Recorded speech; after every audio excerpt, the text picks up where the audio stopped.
The neighborhood I live in Chicago is cold and lonely. I live in a neighborhood called Lakeview on the north side of Chicago. I moved here at the beginning of November, just as the weather was starting to get cold. I live on a busy road, and I have to cross it to get almost anywhere.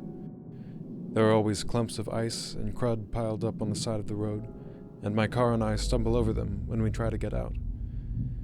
It starts to get dark at 4 p.m. The cold cuts right through my coat. I forgot to bring my heavy gloves, and I have decided to wait it out because I don't want to spend the money on new ones. I'm working to find freelance filmmaking jobs every day, but I'm not finding quite enough to pay the bills, so I'm dipping into my savings. I'm wondering whether I should keep trying to make money freelancing on film crews, or just get a job like everyone else. I know almost no one here. I went to school only a couple of hours away, so I should know people here, but I don't. I don't even talk to my roommates much. I'm not sure why. I try to find events in the neighborhood I live in, but almost all the events I find are virtual. I usually don't bother with them. I might have picked the wrong time to come here. I've heard that moving to a new city is hard, but moving to a new city during a pandemic? Then there's the fact that a couple of weeks into living here, my father died, and I had to go back home for a while for his funeral. Out of the blue, I get invited to work on an indie horror film. I win a screenwriting contest and get to help shoot a commercial and a feature film. I meet some interesting people that I really like, even though I'm still not making much money at it. Something starts to feel different. I take a jog to the edge of Lake Michigan and watch how the frozen chunks of ice float in the water. I realize that for a long time now, I've been living in survival mode. Not just since November, but since March of 2020. Maybe longer. I've felt like I'm struggling just to stay afloat, like I don't have time to think about anything except surviving. I hear someone say that you can't selectively numb yourself, choose to stop feeling the bad things.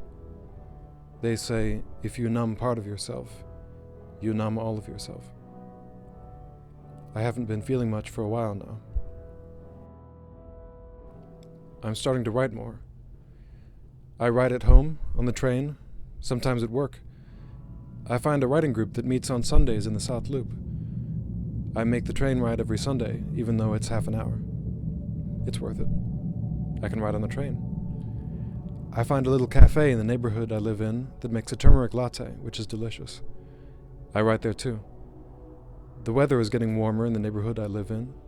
I can start to dress less like this and more like this, even if it's not always a good idea. I go to a drag show with a drag king dressed like Guy Fieri. I start to meet more people. I go to film festivals and comedy shows and plays and concerts with them. I talk to a charming stranger on the train. I tell a story at a storytelling night. I go to my roommate's birthday party. Everyone is vaccinated and everyone wears pink. I pick up some work as a food delivery driver so I can make more money and still keep getting filmmaking gigs. I start talking to some of the music video directors in the neighborhood I live in, and I start to pick up more music video work. Delivering food takes me around the neighborhood I live in, and I start to find places I never would have seen otherwise. My neighborhood looks beautiful in the snow. And the days start getting dark a little later, and the snow and crud start to melt, and 100 other little things happen to my neighborhood that shouldn't matter at all. But they do.